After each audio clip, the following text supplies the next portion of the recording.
Hi, my name is Jason Rushton, and for those of you who do not know me, I first stumbled upon the internet marketing venue probably about 11 years ago. It was back in 2002 when I had the great idea that I was going to take my offline business of selling aftermarket auto parts and accessories to the internet. So I had kind of started the learning curve and built my website, and I quickly realized that aside from some local advertising, that it was kind of difficult to get traffic to the website, and without the traffic, there wasn't anything. So from there, I kind of veered off and started to do my own research and also embark on that learning curve of SEO. At that time, in 2002, it was a lot more simple than it is today. At that time, you could basically have the proper keywords, do a little keyword research, throw them in your meta tags, sprinkle them throughout your page, and you were pretty much good to go. And not to mention, the competition at that point in time was a lot less than what it is today. A lot fewer sites. So over the years, obviously, the algorithms for the search engines have got more complicated just because of abuse, and try to counteract that abuse, these algorithms have changed.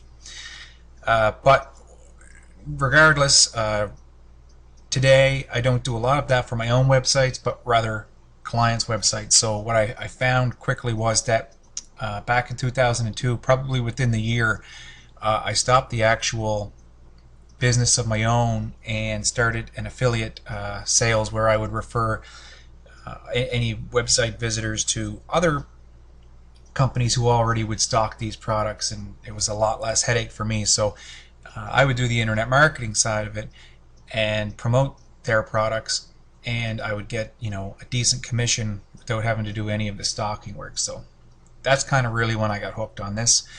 From there, it's progressed to the point now where I mostly just work on local businesses' websites and help them promote their websites, get them ranked higher in the search engines, more traffic, etc. So, like I said, one thing I realized early on was the fact that if it was a simple equation, that if you have your website and you minus the traffic from that equals failure. So if you have a website out there and you're not getting any traffic to it, then what's that mean? You might as well not have the website, right? So I'm sure we all know that. We've all realized that at some point. And I hope some of you or most of you have already overcome that. But if you haven't, I do have a solution for you. So we all know that without the traffic, we have nothing. We can't even work on our conversions without that traffic, right?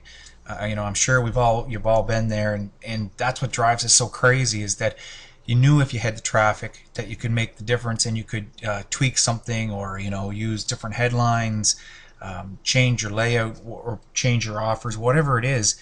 But without the traffic, you can't even try to begin to improve things. So I'm sure we've all found that the harder we try and the more money we spend, and we just still don't get results. Am I right? Has everyone been there? I'm sure you have. I know I was at different points in my career. So then when we do find something that works, and there are things out there, there's little loopholes and little gimmicks, and it gives us a trickle of traffic, and we're happy. Our business is finally working. We're able to work on our conversions, but then Google finds out and they squash it.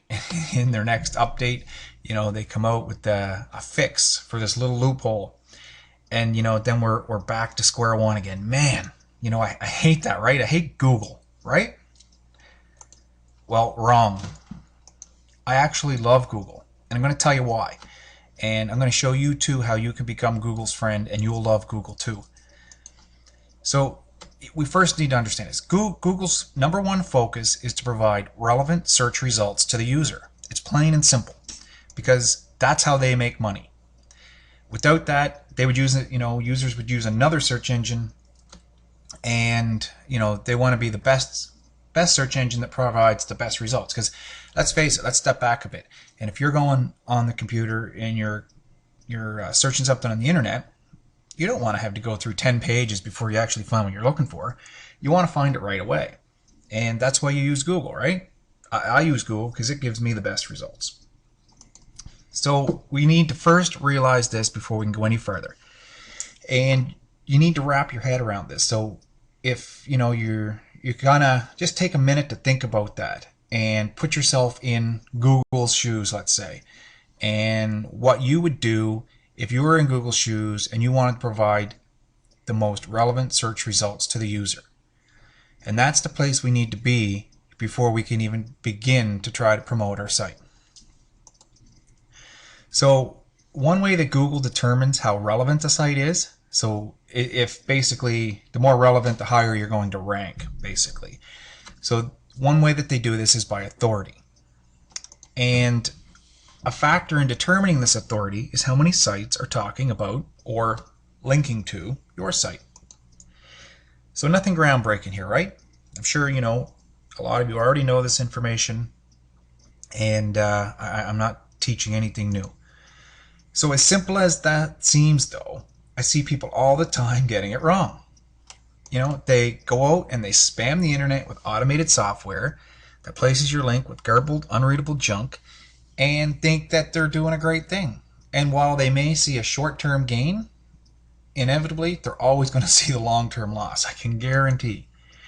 So stepping back to the previous slide, do you think that this provides any benefit to Google or its end users, doing the spam techniques? Of course not.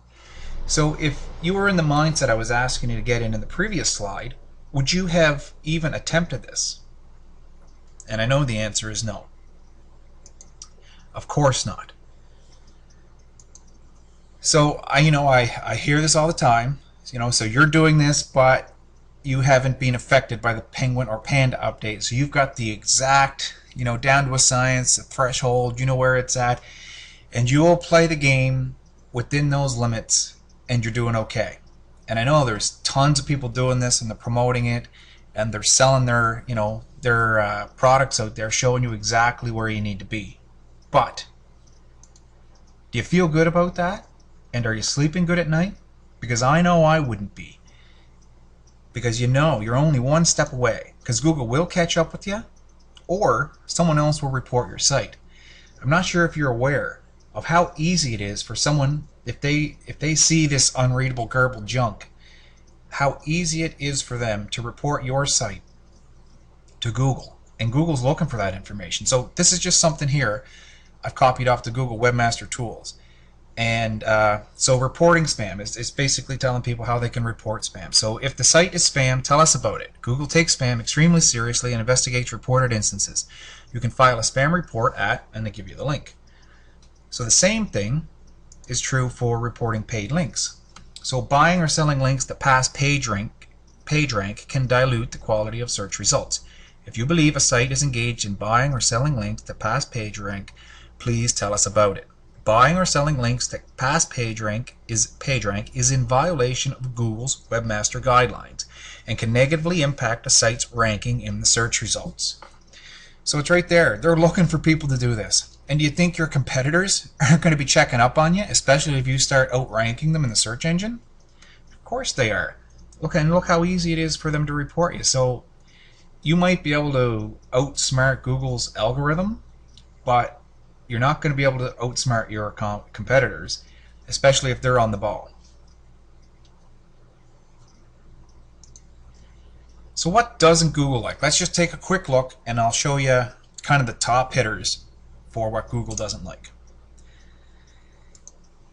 So no paid do-follow links. We kind of got that from the previous slide, but basically you're allowed to advertise on people's sites, and they're allowed to charge you for advertisement, but they need to put the no follow tag in there so that Google doesn't pass authority from their site to yours based on this this advertisement.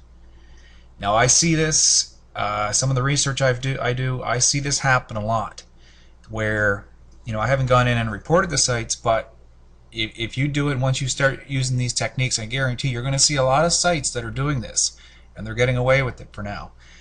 And that is basically their advertisements are passing they're passing juice or authority from the advertising site back to your site or the advertiser site. The other one is spun, garbled, useless content. So this is the big one lately that I see a lot of, and they're obviously seeing it too, and they're catching up with it. So their algorithm, for one, is catching it, and their software is picking it up, but at the same time, end users can very easily pick this up. I know, if I come across something in the search results and I start reading it, I can tell right away if it's spun content.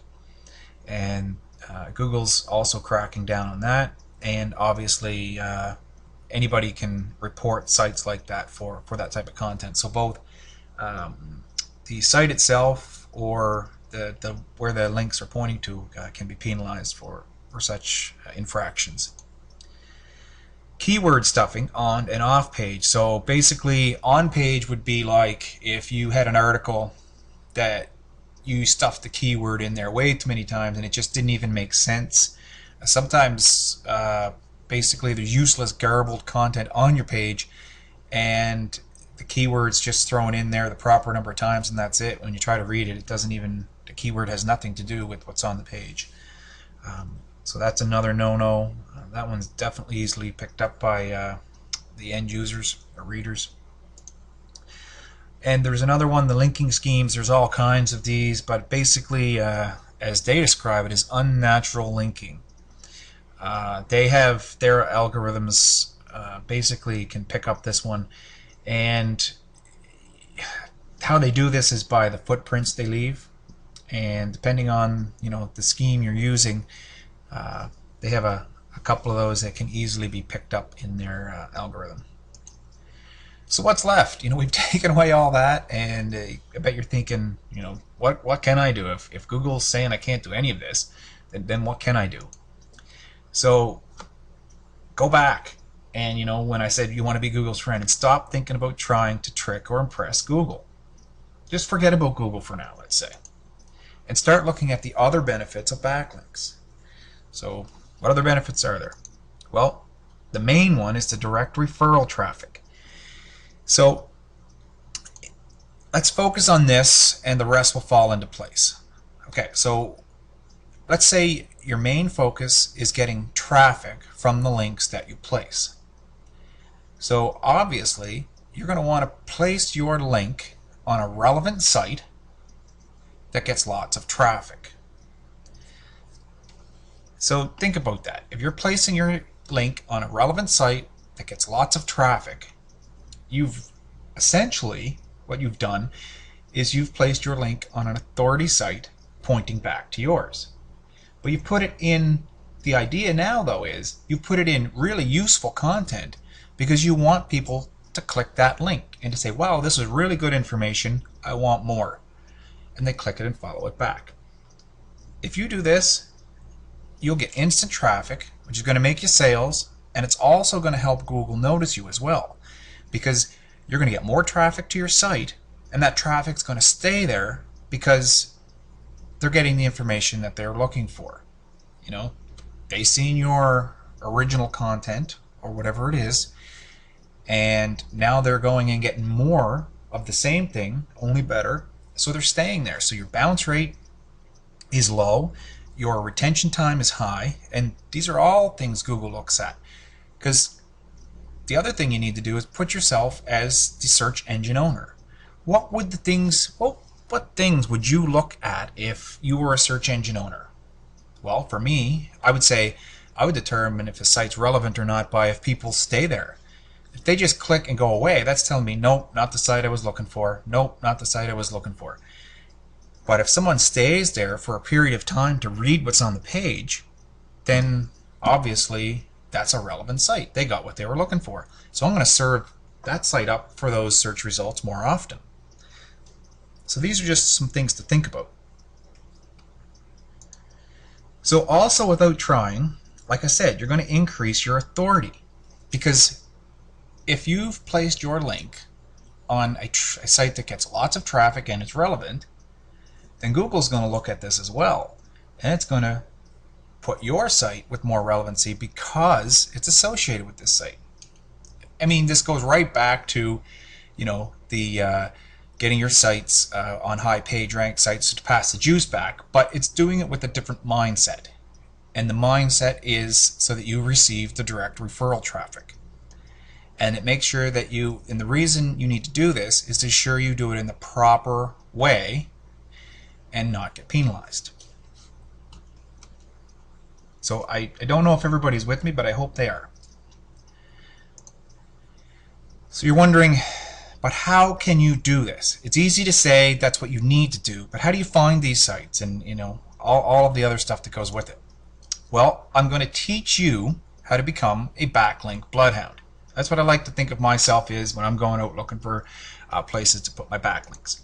So I'll show you exactly how to sniff out the high quality link sources, which will provide instant traffic and also authority to boost your site up in Google. And then, only then, will you be able to sleep at night knowing that your business is safe. So it doesn't matter how many future updates. Actually, future updates are probably going to help you and hurt your competition. So knowing that if you do these things and do them right and do them on Google's side, then Google will take care of you and serve you up more relevant than your competitors. That's the way we need to be thinking. So I'll show the exact method that I use that clients gladly pay me $500 to $1,200 per month to implement this for them. So all you need is a computer and an internet connection, and for less than the price of lunch you can have my exact strategy. I'm going to go through and there's going to be a video that will show you step by step exactly what I do. So like I said, for the less than the price of lunch you have my exact strategy. You can use this for your own sites, or you make $500 per month doing it for other businesses. And if you're worried about the quality or you're not going to learn anything new, don't worry. There's a 30-day, no questions asked guarantee. So go click the buy button now, and let's get started with the rest of the training, because I'm excited and I know you should be excited, because this is the moment and the turning point that you're going to start doing things the proper way that have long-term benefits. Stop looking at the short term, look at the long term, and we'll all be happier. So, what are you waiting for? Go click the buy button. I'll see you in the other training.